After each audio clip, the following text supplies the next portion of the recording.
Welcome to DIYEasyCrafts.com, how to make your own crab shape beach folding table. Now these folding tables are portable, they're lightweight, and they're designed to be low to match those low beach chairs that are commonly used. The design also incorporates a drink holder, or actually two holders, created from the claws of the crab.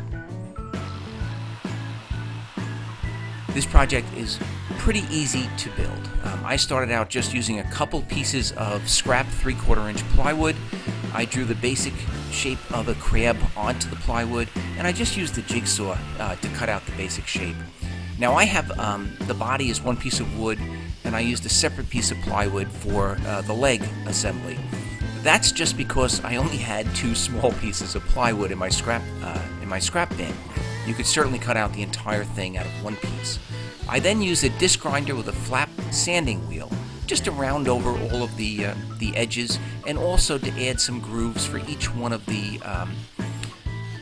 details on the claws. So for each socket and for the outline of the crab, I added a groove and some lines.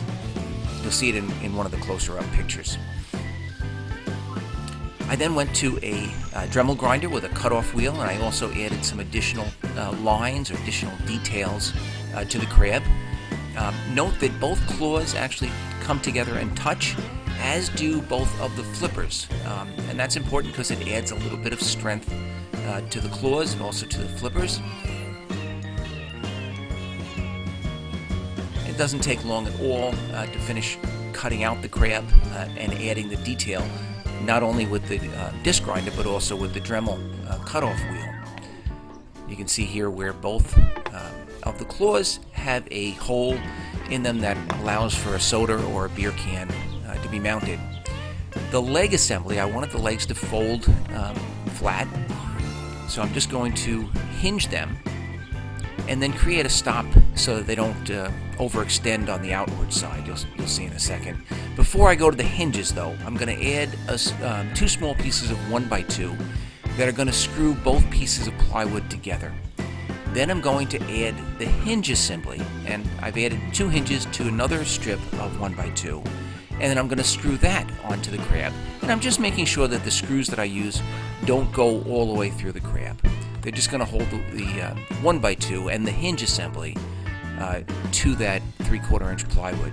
I actually used a little bit of Elmer's glue as well as the wood screws. So that's the basic assembly of the crab. You can see that I can use the claws almost as a handle when carrying it. Both legs pivot outward, but I do need something to prevent those legs from rotating too far outward. They need to have a stop, and I've just taken another small section of 1x2. I cut a small notch that's to accommodate the hinge, or so that the hinge doesn't interfere. And then I'm going to screw two of these onto each side, and these will act as the stop. They will prevent that leg assembly from pivoting out too far. We'll hold it at the correct angle. And I'm just going to attach these to that leg, again with a little Elmer's glue and a couple of wood screws. Except for final paint and lacquer, this is the finished crab table. You note that the legs fold pretty flat.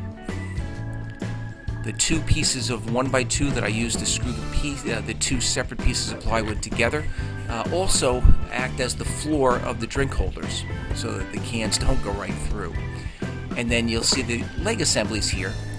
The legs can only pivot out so far because of those stops that we created, but those stops don't interfere with them hinging and folding flat. Very simple design, very easy to make. Hardest part was probably just drawing the crab onto the plywood. I ended up having to do that a couple of times. Here's some images of the finished painted crab. I painted this one red. I added some additional highlights with a black magic marker into each one of those grooved lines. And then I coated the whole crab with spray lacquer, just to give it a little bit of durability and to hold or to protect the black magic marker lines from the weather and from the elements. You can see some of the details, the grooves that are cut with the disc grinder as well as the Dremel tool, and you can also see the highlights created with the magic marker. a very simple, very portable, easy to do, do-it-yourself project. Please check us out on the web at DIYEasyCrafts.com. If you liked this video, I ask that you please like and subscribe to this YouTube channel.